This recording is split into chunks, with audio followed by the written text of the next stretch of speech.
जय जिनेंद्र। स्वागत है आप सभी का हमारे विशेष कार्यक्रम समस्या एक समाधान अनेक। जी हाँ, समस्या एक समाधान अनेक। मैं डॉक्टर प्रदीप जैन, मैं डॉक्टर प्रिया जैन। आप सभी का बहुत हार्दिक अभिनंदन करते हैं, वंदन करते हैं। आज का जो टॉपिक है ये जन जन के काम आने वाला है।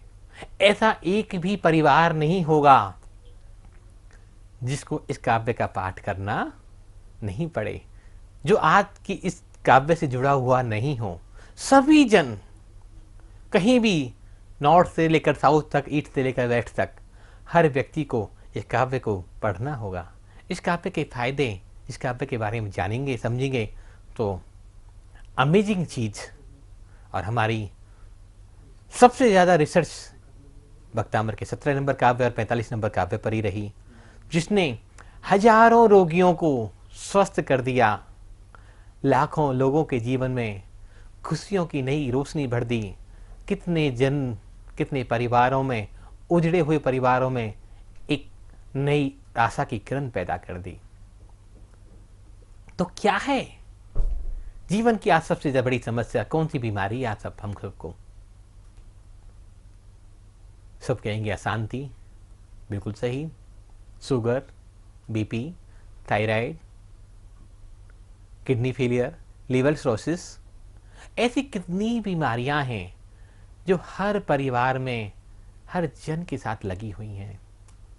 शुगर जैसी समस्याएं, बीपी जैसी समस्याएं जब एक बार शरीर में लग जाती हैं तो शरीर को खोखला करती जाती हैं और शरीर धीरे धीरे जर्जर होता चला जाता है। एक बार शुगर की बीमारी लग जाए, एक बार बीपी की प्रॉब्लम चालू हो जाए तो व्यक्ति आगे कुछ भी नहीं कर सकता। उसके और 50 रोग अपने आप घेर लेते हैं। वो इतनी दवाइयाँ खाता है कि उसकी किडनी पे असर आने लग जाता है। वो किडनी को ठीक करता है तो लीवर खराब होने लग जाता है। वो लीवर को ठीक करता है तो शरीर अन्य व्याधियों से घिर जाता है। क्या करें, कैसे बचें, क्या रास्ता है हमारे पास? भक्तामर में अगर 17 नंबर काव्य से बढ़कर कोई औषधि है तो मुझे नहीं लगता कोई इससे बड़ी कोई औषधि, सर्वौषधि कहेंगे उसको, औषधि भी नहीं कहेंगे, सर्वौषधि को, जो सर्व रोगों का निवारण करने वाली है, जो अमृत देने वाली है, जो सबको जीवन दान देने वाली है, जो जन जन के काम आने वाली है। जानेंगे, समझेंगे हमारे अनुभवों के बारे में। आज सबसे पहले इस काव्य का उच्चारण सीखते हैं, फिर आगे की बातें। भक्तामृत स्रोत का 17 नंबर काव्य, 17 नंबर गाथा, बहुत ही इंपॉर्टेंट गाथा है, जैसे अभी प्रदीप जी ने आपको बताया। तो सबसे पहले इसका उच्चारण सीखते हैं। नास्तं कदाचिदुपयासि न राहुगम्यः स्पष्टीकरोषि सहसा युगपज्जगन्ति नाभोधरोदर निरुद्ध महाप्रभावा सूर्यातिशाही महिमासि मुनीन्द्रलोके। नास्तंक, ता के ऊपर बिंदी और बाद में क्या है? क वर्ग। बिंदी का उच्चारण कैसा होगा? आतंक की तरह, अंक की तरह। नास्तं कदाचिदुपयासि, नास्तं कदाचिदुपयासि न राहुगम्यः। गम्यः, यह पर विसर्ग है, सारी सांस का विसर्जन करना है। नास्तं कदाचिदुपयासि न राहुगम्यः। स्पष्टी, स्पष्टी में दंती सा भी है, स स्पष्टी, और मूर्धन्य शा भी है। स्पष्टीकरोषि, स्पष्टीकरोषि, करोषि में भी मूर्धन्य शा है, तो हमें बोलते हुए ध्यान रखना है कि उच्चारण हमारी मूर्धा से हो। सहसा युगपज्जगन्ति, स्पष्टीकरोषि सहसा युगपज्जगन्ति नाम्भोधरोदर, नाम्भोधरोदर निरुद्ध महाप्रभावः, महाप्रभावः। सूर्या, सूर्या सा पर बड़े ऊ की मात्रा है। सूर्यातिशाही महिमासि मुनीन्द्रलोके। नास्तं कदाचिदुपयासि न राहुगम्यः स्पष्टीकरोषि सहसा युगपज्जगन्ति नाम्भोदरोदरनिरुत महाप्रभावः सूर्यातिशाही महिमासि मुनीन्द्रलोके। नास्तंक, न प्लस अस्त अंक। ना मीन्स नहीं, आस्तंक मीन्स अस्त दशा को। कदाचि, कदाचि मीन्स कभी। नास्तं कदाचिदुपयासि, दुपयासि प्राप्त होते हो। न मीन्स नहीं। राहु गम्य मीन्स राहु के द्वारा ग्रस्त होने योग्य, राहु के द्वारा ग्रस्त होने योग्य। स्पष्टि, स्पष्टि मीन्स प्रकाशित, स्पष्टि मीन्स प्रकाशित करते हो, स्पष्टि करोषि प्रकाशित करते हो। सहसा मीन्स शीघ्र ही। युगपज्जगन्ति, युग युग युगपज्जगन्ति को हम संधि विच्छेद करेंगे। युगपद, युगपद मीन्स एक साथ, जगंती मीन्स तीन लोक को, तीन जगत को। नाम्भोदरोदर, नाम्भोदरोदर को भी हम संधि विच्छेद करेंगे। न मीन्स नहीं। अंबोधरोदर, अंबोधर मीन्स जलधर, मेद। उदर मीन्स गर्भ। निरुद्ध, निरुद्ध मीन्स छिपा हुआ। महाप्रभावः, महाप्रभावा मीन्स महान तेजस्वी, महान तेज वाली, तेजशाली। सूर्य अतिशाही, सूर्य अतिशाही को भी हम संधि विच्छेद करेंगे। सूर्य, सूर्य मीन्स सूरज। अतिशाही मीन्स अतिकर्म करने वाली, अतिकर्म करने वाली, अतिशाही। महिमासी, महिमासी का हम संधि विच्छेद करेंगे। महिमा, महिमा मीन्स प्रभाव और असी मीन्स हो। मुनिंद्र, मुनिंद्र मीन्स मुनिराज। लोके मीन्स जगत में। हे मुनिंद्र, लोक में तुम सूर्य से भी अतिशय महिमा वाले हो। सूर्य उगता है और अस्त हो जाता है, सूर्य उगता है और अस्त हो जाता है, और साथ ही सूर्य राहु से ग्रसित भी हो जाता है। जब ग्रहण लगता है तो राहु उसको अपने छाये में छुपा लेता है और बादल भी सूर्य को ढक लेते हैं। लेकिन हे नाथ, हे जिनेंद्र प्रभु, आप ऐसी अपूर्व महिमा वाले हो, ना आपको सूर्य, न आपके सूर्य को ना राहु ग्रहण लगा सकता, ना बादल आपको ढक सकते, और ना आपका प्रकाश कभी छीन हो सकता। आप तो, सूर्य तो दिन में ही प्रकाशित होता है, लेकिन आपका प्रकाश तो हमेशा दिन रात 12 महीने 365 दिन, हर दिशा, हर ऋतु, हर काल में एक जैसा प्रकाशित होता रहता है। कितनी सुंदर महिमा, कितना सुंदर वर्णन इस काव्य के माध्यम से आचार्य मानतुंग स्वामी भगवान ऋषभदेव के प्रति प्रकट कर रहे हैं। कि सूर्य से तुलना कर दी कि सूर्य तो छिप भी जाता है, सूर्य तो अस्त भी हो जाता है, सूर्य तो सारे संसार को एक साथ प्रकाशित नहीं कर सकता, लेकिन आपका जो ज्ञान है, जो आपकी जो प्रकाश है, आपका जो तेज है, वो चारों लोकों को, तीनों लोकों को, चारों दिशाओं को एक साथ प्रकाशित करने वाला है। आपको राहु कभी ग्रहण नहीं लगा सकता, आप बादल की ओट में कभी छिप नहीं सकते। आप ऐसी गौरव गरिमा वाले हैं। हे प्रभु, आपकी इसी महानता को मैं मन वचन काय से प्रणाम करता हूँ। आपकी इस वीतरागता को मैं नमस्कार करता हूँ, नमस्कार करता हूँ, नमस्कार करता हूँ। जिनके अंदर वीतरागता के गुण प्रकट हो जाते हैं, उनके चारों कर्मों का क्षय हो जाता है। ज्ञानावर्णीय, मोहिनीय, अंतराय और दर्शनावर्णीय, चारों कर्म उनके क्षय हो जाते हैं। जब चारों कर्म क्षय हो जाते हैं तो शुद्ध और सम्यक ज्ञान की हमें प्राप्ति हो जाती है। सम्यक ज्ञान की जब प्राप्ति होती है, राइट नॉलेज जब हमें मिल जाती है, तो हम मोक्ष मार्ग पे आगे बढ़ जाते हैं। जब हम मोक्ष मार्ग पे आगे बढ़ेंगे, राइट नॉलेज की प्राप्ति होगी, सम्यक दर्शन की जब हमें प्राप्ति होगी, तो क्या हम कभी गलत कर पाएंगे? क्या हम कभी किसी के बारे में गलत सोच पाएंगे? आप सभी सोच रहे होंगे कि आप शुरुआत में बात कर रहे थे BP, sugar, thyroid, kidney failure, liver cirrhosis, और अभी ज्ञान की बात पे आ गए।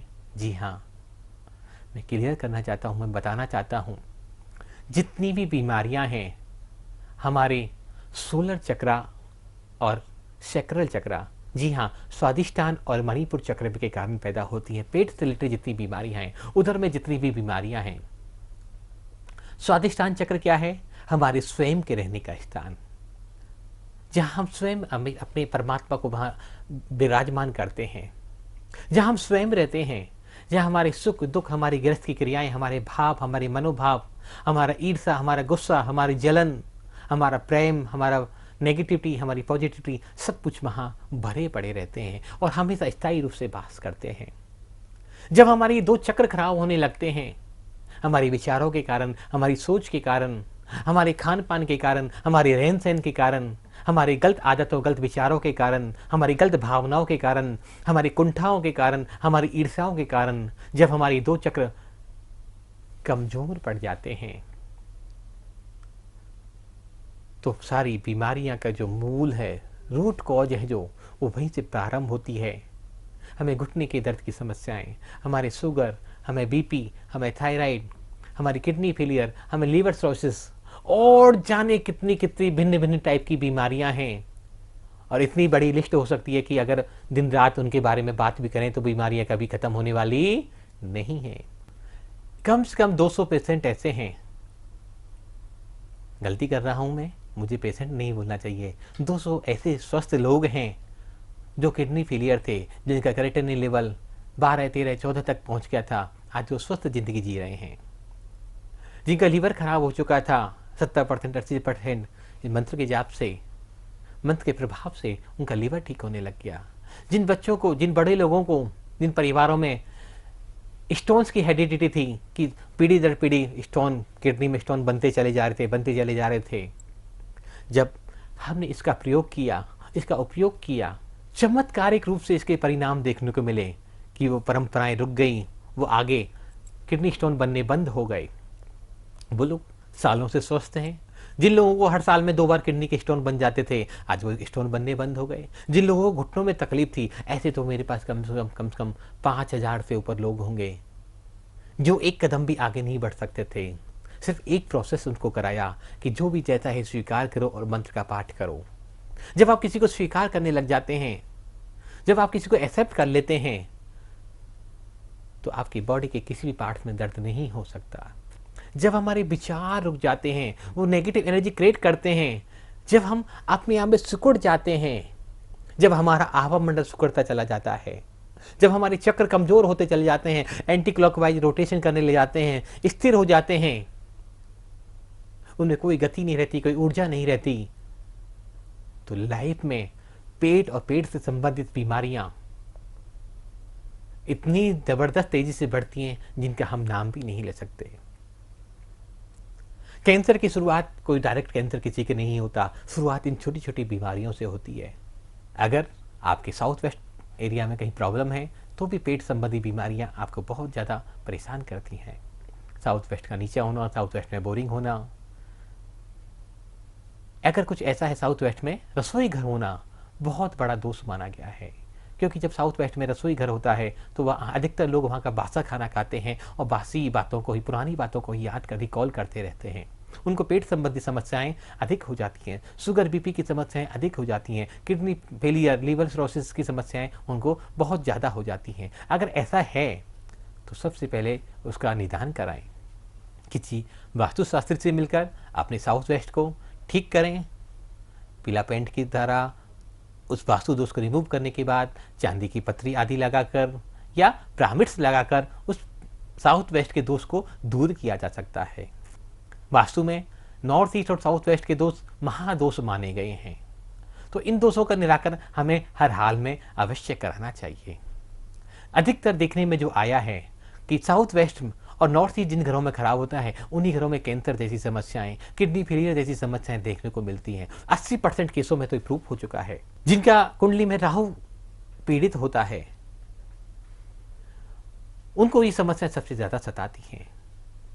तो हमें उचित ज्योतिषीय परामर्श लेकर भी इस काव्य के पाठ करते समय वास्तु और अपनी कुंडली को भी हील करना चाहिए, जिससे हमारा आने वाला कल अच्छा हो।